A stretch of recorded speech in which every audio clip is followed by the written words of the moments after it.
Welcome to I'll Hang Up and Listen, brought to you by Fatty Beer Company, Buffalo's premier market and tap room with 7 Western New York locations open daily, 7 days a week from 11:30 a.m. to 10:30 and later p.m. Also, both kid and dog friendly. One of the greatest places to go watch either a Sabres or a Bills game. Make sure you get down there. Inquire about becoming a Mug Club member at one of your local locations. Great Sabres game day draft deals. Whenever the Sabres play at home, if you are a Mug Club member at the downtown location, you get 2-for-1 drafts. And let's not forget Buffalogo Apparel Company. Buffalo's best local Buffalo sports apparel company, both shirts, hoodies, hats, whatever it may be. Make sure you check them out at buffalogo.com or at buffalogo on Instagram and Twitter for any of their great and amazing Buffalo designs, whether it's the Stefan 316 hoodie or shirt, or of course the Buffalo hockey NHL Shield ball cap. So many different designs to choose from. My favorite Bills one would hands down be the Pinto Ron tailgating shirt, where it's him at the bottom of the tailgate before he gets covered in ketchup and mustard. Unbelievable shirt. So make sure you go check them out. You can always check out Fatty Beer Company at Fatty Beer on Instagram, Twitter, and of course fattybeer.com. Again, one of the best places to go watch a Bills and Sabres game. Without further ado, Sabres win tonight 3-2 against the Chicago Blackhawks.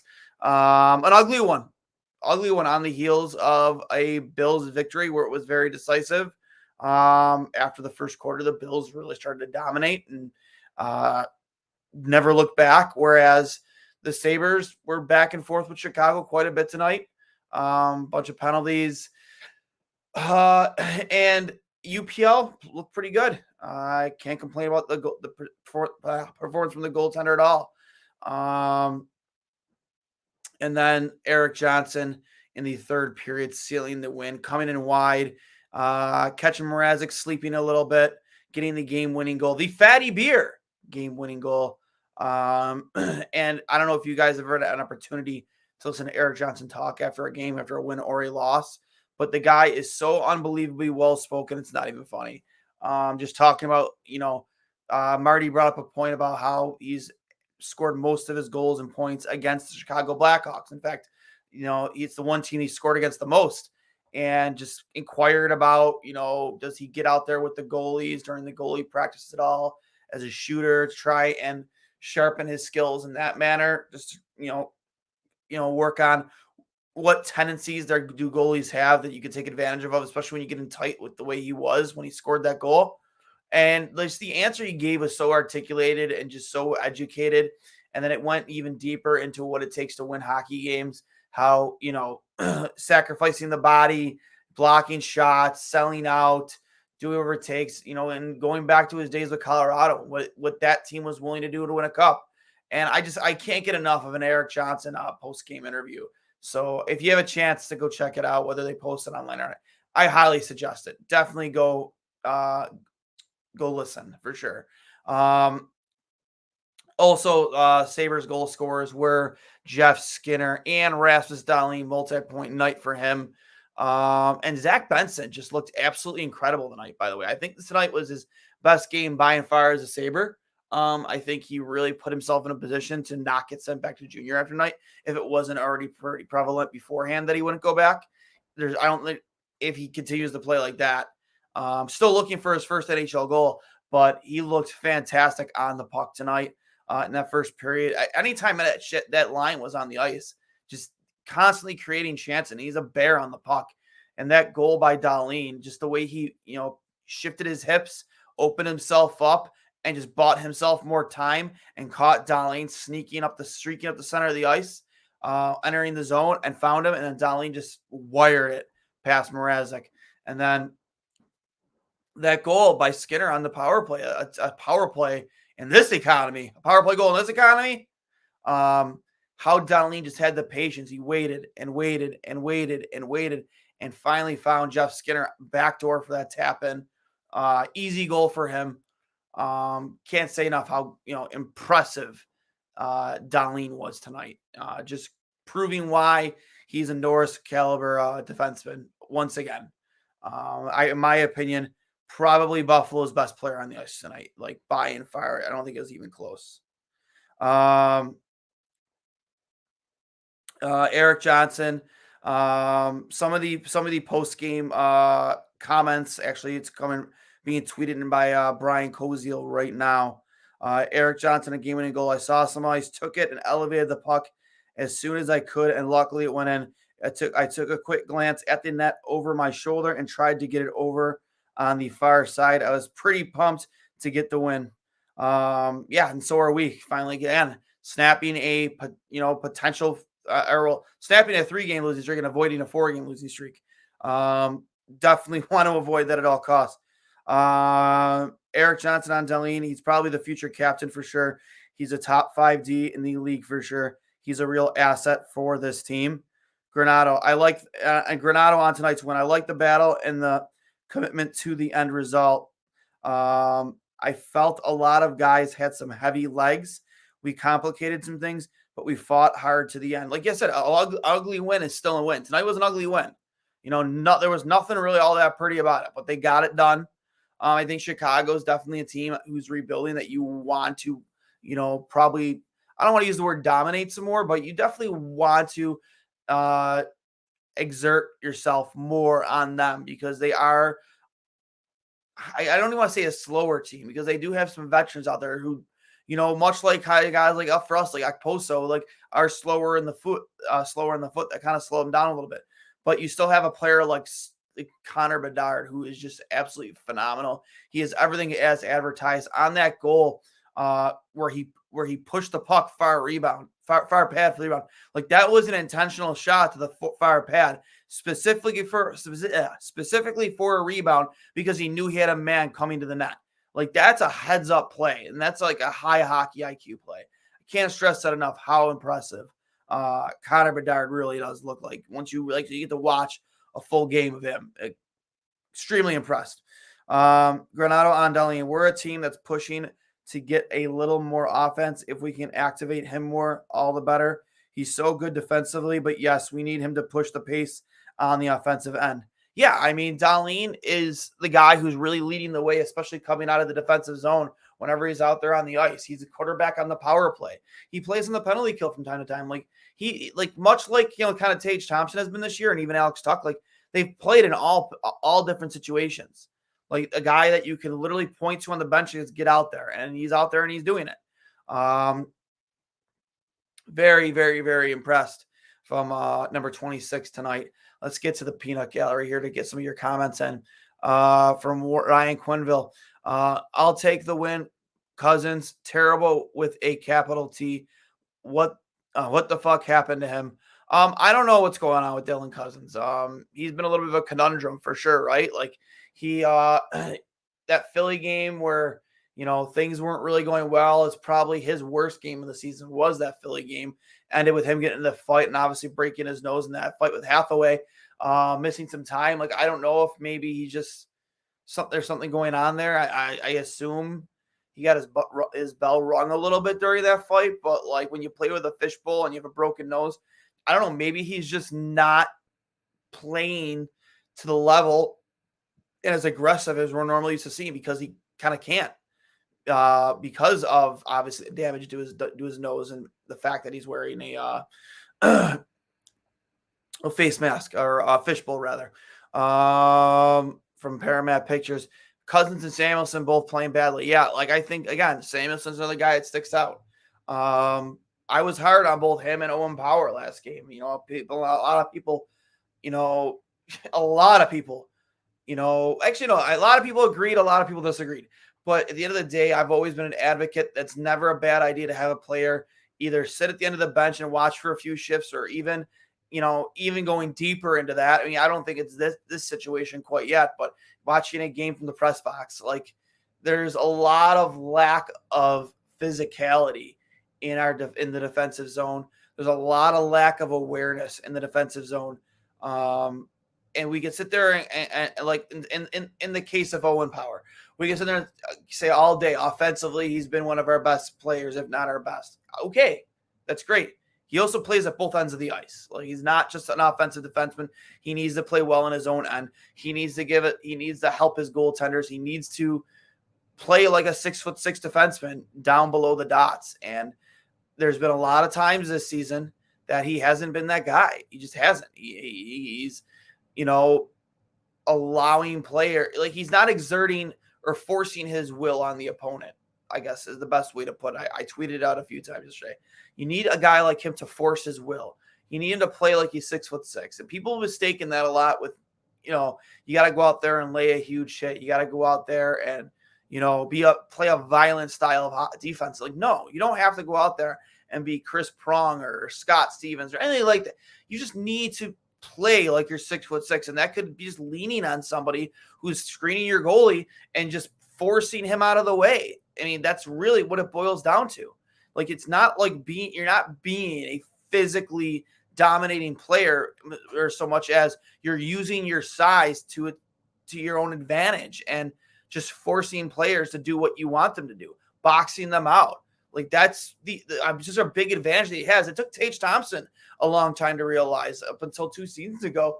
Like he just played like he was the size of Tyler Ennis. And now it's like he knows how big he is. He knows that he can literally lower his shoulder and just and protect the puck and keep people away from him just on just his wingspan alone.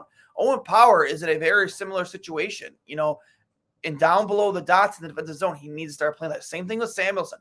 They don't, man. They don't. It drives me up a wall. Like tonight, granted, again, UPL was good and there wasn't a ton of second opportunities.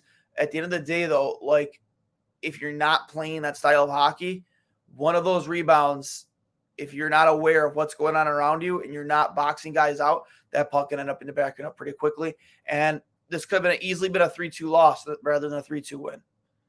Connor Clifton only played 10 minutes. He did get hurt a little bit. He blocked a few shots. I didn't hate Connor Clifton's game tonight at all. He was out there blocking shots, selling out, trying to get a win against Chicago tonight. I didn't hate his game at all tonight. He was absolutely one of the leaders in terms of putting his body in front of shots and trying to sacrifice the body to win, for sure. From Chris Sturck. I'm voting to keep Benson up here. Who else agrees? I think we all agree. I think Benson was one of the better forwards on the ice tonight. We've been able to say that more than once this season in his short Sabres career so far. I think Zach Benson looked great, 100%. I have nothing to complain about his game and how smart of a player he's turning out to be. From Mauricio, our favorite guy, Mauricio. Sorry, Connor's not on with us tonight. Cousins and Krebs look lost, offer little or no offense. Yeah, we need that's something that you got to figure out with Dylan Cousins. It's still whatever happened in the Philly game. At the end of that game, if he's still dealing with something that's lingering, I don't know. But he's not playing the same style of hockey that we're used to seeing. And again, I think once that fishbowl comes off his helmet, the hesitancy won't be there anymore, and you'll see that in his game quite a bit more. Because I think that's when Dylan Cousins is playing at his best, when he does play with a little bit of an edge. Like that's when he's at his best. Like I've compared him so many times in the past to Michael Pekka, a more skilled version of Michael Pekka, a guy who can go out there and help you a lot offensively, but in the same breath, shut down the opponent's top players, be a physical presence out there, play with a little bit of an edge, and he's going to stick up for his teammates and try and create sparks here and there like he did at the end of that Philly game with Hathaway. Again, Dylan Cousins even admitted, like, I picked the wrong guy to tangle with, and he did, and admittedly so. From John Wolf, who should we make a move to go get in a trade? I don't know if we're at that point yet. We'll see how, I guess, maybe the next few games go. That could dictate that, especially with Tage being out for a prolonged amount of time. Initially, it was projected that it was like significant time. When you hear that, you're thinking like multiple months, but it looks like he'll be back by sometime, maybe, end of, mid to end December, which is good news. So I don't know if that move will come. as early as maybe you would hope, John. But I would think that they're definitely, if you were to ask me if they were going to make a trade right now, I think it's absolutely on the back end. I think there's a lot left to be desired. I don't really think they found a true guy to play with Owen Power yet. You need for Owen Power what Samuelson is for Dahlin. Like, you need that guy that's going to play an honest defensive game and allows that former first overall pick to go out there and do offensively what got him drafted first overall. And you just don't have that guy yet for Owen Power. And is that the fault of the general manager? Maybe. I don't know. Like, maybe he had higher hopes for Connor Clifton. Again, I thought tonight he looked fine. But with that being said, there's still more left to be desired there. On the opposite side of Owen Power, for sure. Bench the entire fourth line at Chicago, not impressed. No consistency, no urgency. Entire team. Where is the motivation from coaching staff? Consistency. Lacking 60 minutes, not a playoff team. You're not saying anything I disagree with. Mauricio, right now, they're not playing like a playoff team. They really need to start finding their stride. I genuinely believe that if you just bear down and in the offensive and the defensive zone below the faceoff tower, start winning more of those battles, you're going to win more hockey games. Like Erik Johnson's game-winning goal, a perfect example. He saw an opportunity. He got down low and caught Mrazek sleeping. But that was an opportunity created by it was a high hockey IQ play. He took his man wide and picked his head up, saw an opportunity far corner and scored. It was a beautiful goal. I just need more of that grittiness down low. You need to be willing to take more of a beating down low. And it's not even just like you're scoring goals off a rebound or a pass. It's just obstructing the goaltender's view of the puck. I think Rob Ray said it best. Like, these goaltenders in the NHL, man, like, if they see a puck 9 times out of 10, they're stopping it. Like, and I think I would say probably the one time they're not stopping it is if it's a deflection. But if you have to impede their vision, you have to get in front of them. They can't see these shots all the time the way they do night in and night out. It doesn't matter who we're playing. You need, honestly, I think one of the only guys they constantly see going in that is probably Jordan Greenway. Jordan Greenway is always in front of the net, doing his best to create a disturbance, create havoc, chaos below the dots. I love Jordan Greenway and what he's brought to the team this year. I think he's a very valuable player. I just need more guys to take the lead there. Jeff Skinner does too, but I mean, Jeff Skinner is barely 6 foot. I need my bigger guys out there doing the same thing. Like your Dylan Cousins. You need that guy in front of the net creating havoc. You need Alex Tuck in front of that creating havoc. Like, you need guys that are just going to do their very best to make it difficult for these goaltenders to see these pucks. And how many times have we seen pucks like that last goal that Devin Levi, perfect example, that last goal that Devin Levi let in against Boston. It was a goal you absolutely want Devin to see. But if you go back and look, it's definitely a goal you want Devin to save. But if you go back and look at it and you kind of look at the view from behind the net, like, there was 4 or 5 bodies in his line of sight before that puck even squirted through. Like, he didn't see it until the last second. Granted, again, he needs to make that save. He needs to close himself up and not give up that, I want to say went through his arm and the body, or did it go 5-hole? Either or. You want to seal the ice or seal your body there to stop that puck from going in. But, without that screen, Devin Levi probably saves that puck. He just does.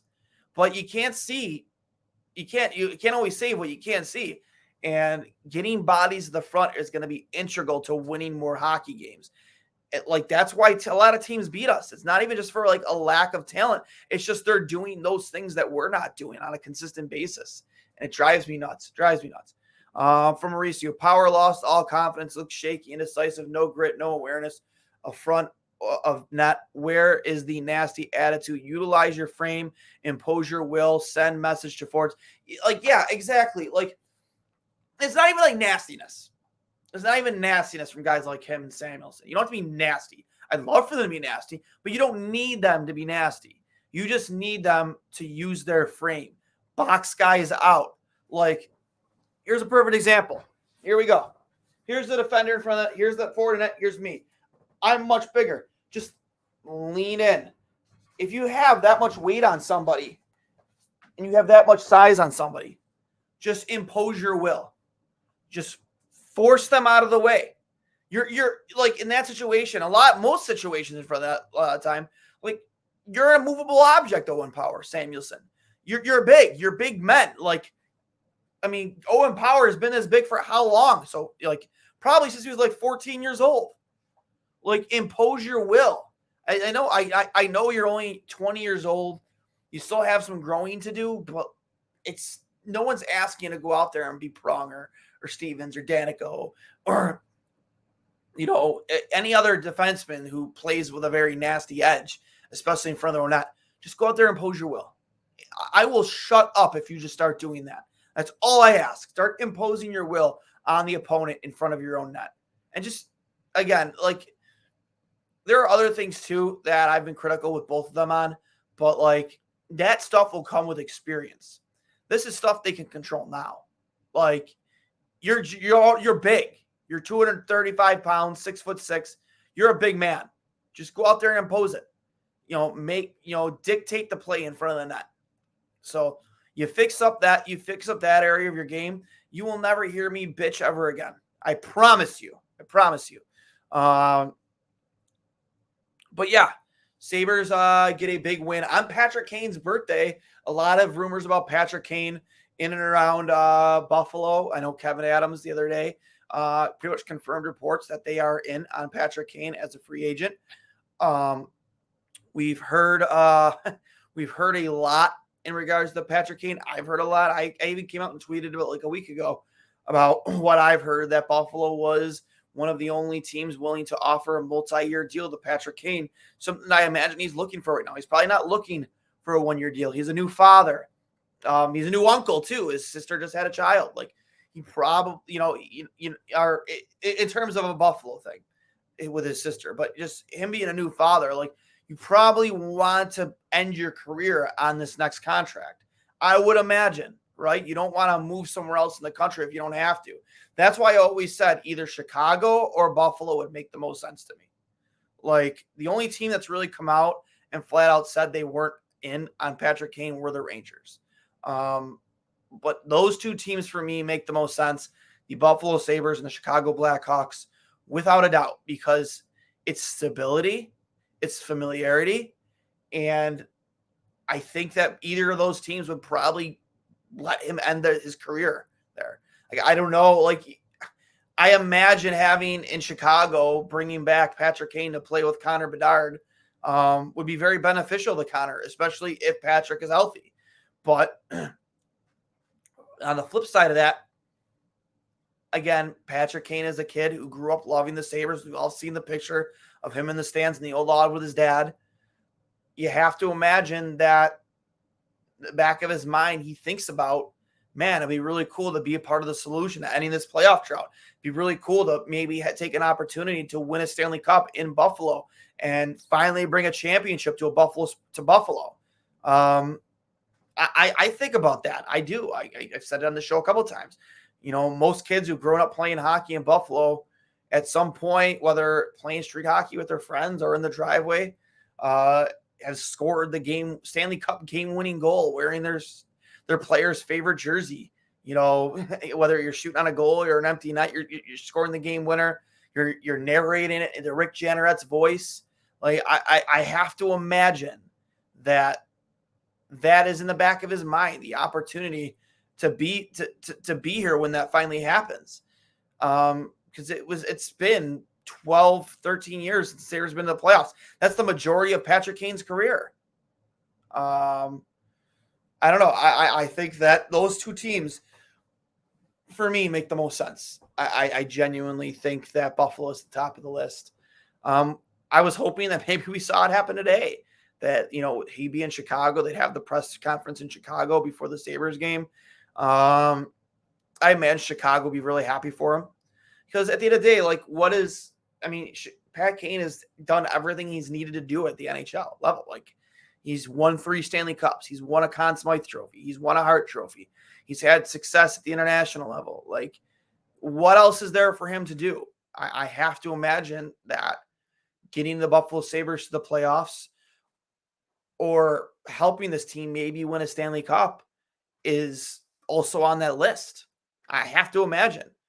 And if he is healthy, the hip is fine. Yeah, bring him in 100% because I think he helps this team. You can sit there and shove analytics to my face all you want about his defensive play. I'm not going to take very seriously his last few years at Chicago at all because that team was a train wreck. It was dog shit. They were essentially tanking almost 2 years ahead of time for Connor Bedard. And why wouldn't you? Look how good he is. Look what he's done for the franchise already. I don't look at those numbers from him his last few years and take it very seriously. But on a bad team, I will say this. He had over 90 points his last full healthy season. Outside of Tage Thompson, how many guys can you say that about for the Buffalo Sabres? I think Tage was the only guy to eclipse 90 last year.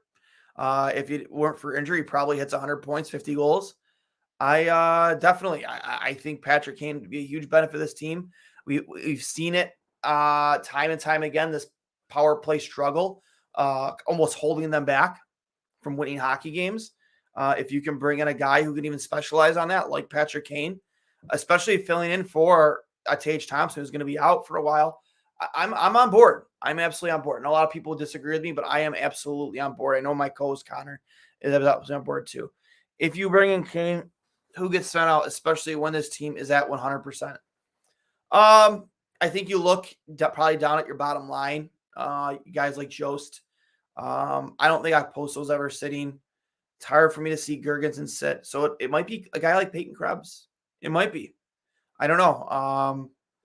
Injuries always happen too. We've seen it with Tage. Guys are going to be out. Jack Quinn, especially when he comes back. They're difficult decisions you have to make. But if you can put out a lineup with Patrick Kane in it, with Tage Thompson in it, with Jack Quinn in it, that makes sense, doesn't hold anybody back, and it gives them a better opportunity to win every night, I'm all for it. Absolutely. I forget what the book was called, but it was about there was a few paragraphs in it. It was about the history of the Sabres, and Punch Imlich, when he was coach and general manager of the Buffalo Sabres, flat out said he was always willing to make any trade, even if it only made the team 5% better. If it made the team 5% better, he was willing to make it. And this is a signing I think you can make that makes your team better. I really do. And again, as far as who comes out of the lineup, I think you're looking at your bottom 2 lines there. Probably your bottom line. You find ways to work him. You give maybe you rotate guys like Girgensons and Okposo out of the lineup. Veterans nights off to keep Pat Kane in there. I can't imagine you would expect him to play at a full schedule right away. Maybe he plays 2 out of every 3 to start off to ease him back in, and then it's full speed ahead. I don't know. I just think this team with a healthy Patrick Kane at 100% is a better hockey team, especially on your special teams, without a doubt. Entire team is too soft in front of our defensive zone. I agree. Yeah, again, I've tweeted it a few times. I think this team is one of the softest teams in the National Hockey League. I really, really do. Again, from Mauricio, Duane, are we qualifying for the playoffs? Honest truth, I'm not too confident. I'm being realistic. I love the Sabres. We have roster construction issues, lack talent forwards, and lack depth. I was a lot more confident to start the season about this team making the playoffs because we came so close last year. Like, realistically, if Devin Levi starts his NHL career 1 week earlier, this team's in the playoffs. Man, that's how good he was playing. We take that spot right away from Florida. We really do. I'm very 50-50 on it. You have to turn this around. This stretch of hockey that you're going to play without Tage Thompson is being very indicative of, if you're really taking the playoffs seriously. I know Kevin Adams says the goal is always to win the Stanley Cup and make the playoffs, win the Stanley Cup. But, I mean, this team is underperforming. It's very underwhelming. You won an ugly one, but that's a game you could have easily lost tonight against a very young and fast Chicago team. I've always been an advocate of, and I know we do have veteran leadership around the young players like Bakposo, like Girgensons, like Eric Johnson. But you kind of look at what Chicago has done with Bedard. You bring in Corey Perry, you bring in Nick Foligno, like these guys who have had a lot of playoff success. And knows what it takes to make playoff runs. I would have liked some more of that, but not guys that are so long in the tooth, more or less. Guys maybe like Patrick Kane that have just been to the playoffs time in and time out. I really like Chicago's roster construction right now, because that's a team they're doing it the same way they did at the start, back when they first drafted Tejas and Kane. You're surrounding these young guys with veteran leadership, much like they did with guys like Hossa in Chicago when Kane and Tejas were first starting out. Like, you surround those guys with veteran leadership like that, and guys who know what it takes to win and score consistently. That's going to be a good hockey team. I give it 3 or 4 years before Chicago is probably a contender again. I think they're like a legit starting goaltender away from maybe even contending for a wild card. Who knows? Not that Mrazek played bad tonight, but you can't really let that Johnson goal in. He snuck it in, but I digress. Just want to remind everybody, but this isn't brought to you by Fatty Beer Company, Buffalo's premier market and tap room, with over 300 beers to select from and 7 different Western New York locations. They are open from 11:30 a.m. to 10:30 and later at night, 7 days a week. They are both dog and kid friendly. I highly suggest you get there for a Bills game or a Sabres game. Outstanding atmosphere. They always have great food great beer and food on tap. Highly suggest the grilled cheese sandwiches. I'm corny like that. Love a good grilled cheese sandwich. Italian sausage, the whole 9 yards. They have great food there. And of course, again, you can't go wrong with the beer selection, both on draft and canned beer. And check out their beer advent calendar, the 24 beers of Christmas that they just released. Get it while you can, limited time availability. Go check it out. And of course, Buffalo's premier spot for local Buffalo Bills, Sabres, Bisons, Bandits clothing designs, the hoodies and the hats, shirts. They're all phenomenal. If you follow me on Twitter, especially, you see I'm all our sponsored posts, the different things they have to offer. The Pinto Ron tailgate shirts, the Stefan Diggs, Stefan 316 shirts. There's only one team in New York shirt, Josh Allen shirt, or the Let Josh Cook shirt. And of course, the Sabres Buffalo NHL Shield ball cap. Love it. Great stuff over there at Buffalo. Go check them out at Fatty Beer on Twitter and Instagram, fattybeer.com online. Again, 7 different Western New York locations. Find where your local spot is. Go have a drink. Tell them the boys from Two Goalies One Mike sent you. And of course, Buffalo at Buffalo Co. on Twitter and Instagram, or buffalogo.com. With that being said, this has been another edition of I'll Hang Up and Listen. Sabres win 3-2. And of course, the Buffalo Bills with a big, 32-6 win? I want to say it was 32-6. Coming out party for Joe Brady. Extremely happy with the way he coached tonight, or coached today, or I should say coached, play called today. Looks like Josh finally got himself into a groove. Looked great. James Cook once again looked great. Ty Johnson looked phenomenal too. And like sneaky, like Diggs, while he did make some important catches, he wasn't like the biggest factor offensively for them, which is a good thing. You want that guy to get 10, 15 targets a game, the end of the day, you don't want him to be the only one that's producing for your football team. Dalton Kincaid every single week has just been better and better and better. Can't stress it enough. How excited I am for Dalton Kincaid because he has been fun to watch. With that being said, Sabres' next game will come on Wednesday against the Washington Capitals in Washington. Sabres won't be home again until November 24th against the Pittsburgh Penguins. Maybe a revenge game after that 4-0 loss a week ago. So Wednesday against the Capitals, get a few days off here, and then Friday against the Penguins, and then Saturday, a second of a back-to-back, they are away again against the New Jersey Devils. Again, Quentin Hughes, the Hughes brothers, Luke Hughes, Jack Hughes, both phenomenal. Have been phenomenal for the Devils this year. That should be a really fun game to watch. And then Buffalo returns. Actually, no. Then Buffalo isn't home again until. Is that right? Nashville? Let me see here. They're home against Pittsburgh on Friday. And then I don't think they're home again until Nashville on December 3rd. Right? Yeah, wow. So, yeah, only 2 games over the next 2 weeks, looks like, at home. Nashville and the Pittsburgh Penguins. So we'll see. A lot of hockey left to be played this season. Remember, everybody's been brought to you by Fatty Beer Company and Buffalo Logo. Go check them out.